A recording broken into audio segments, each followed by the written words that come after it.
পরের প্রশ্ন, যদি মৃত্যুর পর সওয়াল জবাবের মাধ্যমে আমাদের জান্নাত ও জাহান্নাম নির্ধারিত হয়, তাহলে হাশরের ময়দানে সকল কাজের হিসাব নেওয়া হবে কেন? খুব সুন্দর প্রশ্ন।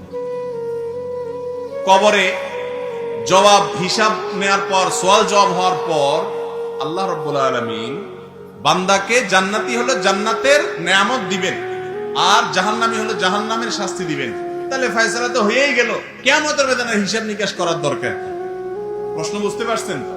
এটার উত্তর হলো, এই প্রশ্নটা, এই প্রশ্নোত্তর সেশনটা, এই বিচারটা প্রাইমারি। কিয়ামতের ময়দানে এর আলোকেই চূড়ান্ত আকারে পুঙ্খানুপুঙ্খ করে জীবনের প্রত্যেকটা বিষয়কে হিসাব করে তারপর তার কি পরিমাণ শাস্তি হবে না চূড়ান্ত নির্ধারিত হবে। বাকি এখান থেকে প্রাইমারি ভাবে তার গন্তব্য ঠিক হয়ে যাবে। এটাই হবে সামনের গন্তব্য। পরবর্তী যে বিচার হবে সেটা হবে পুঙ্খানুপুঙ্খ এবং বিস্তারিত ভাবে। কারোর নামে মিথ্যা গীবত করেছি, তার পরিণাম কি? গীবত করা মহাপাপ। মরা মানুষের গোশত চাবানো, মরা গরুর গোশত যদি কেউ খায়, গরুটা মরে গেছে, গোশত খায়, এলাকার সবাই সিসি করবে না? আর যে ব্যক্তি গীবত করে, মানুষের পেছনে তার সমালোচনা করে, এই ব্যক্তি ওই মরা গরু তো না, একজন আপন মানুষ তার ভাইয়ের গোশত খাবলে খেলে যেরকম গুনাহ হয় সেরকম খারাপ কাজ করেছে। অথচ এই গীবত আমাদের কাছে আজকাল ঘি ভাত। গীবত আমাদের কাছে কি রে ভাই? ঘি ভাত।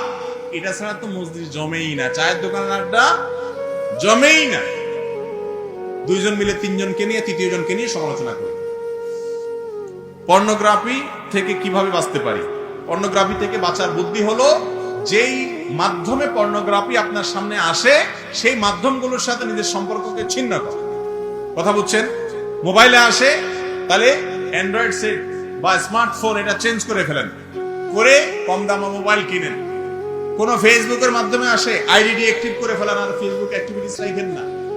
যেই মাধ্যমে আসে সেটাকে ডিসকানেক্ট করা, এটাই হলো একমাত্র উপায়।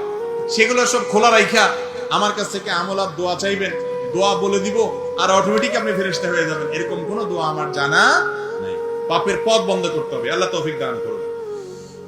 কোন দুরূদ পড়া উত্তম? দুরূদের মধ্যে সবচেয়ে শ্রেষ্ঠ দুরূদ হলো দুরূদ ইব্রাহিম, যেটা আমরা নামাজের মধ্যে পড়ি। এছাড়া আপনারা অনেক দুরূদের নাম শুনছেন, এগুলোর ফজিলত, যেমন দুরূদে হাজারের কি ফজিলত, দুরূদে লাখের কি ফজিলত, দুরূদে তুনাজ্জিনের কি ফজিলত, দুরূদে আপনার আরো কি জানি আছে, অনেকগুলো নাম আছে।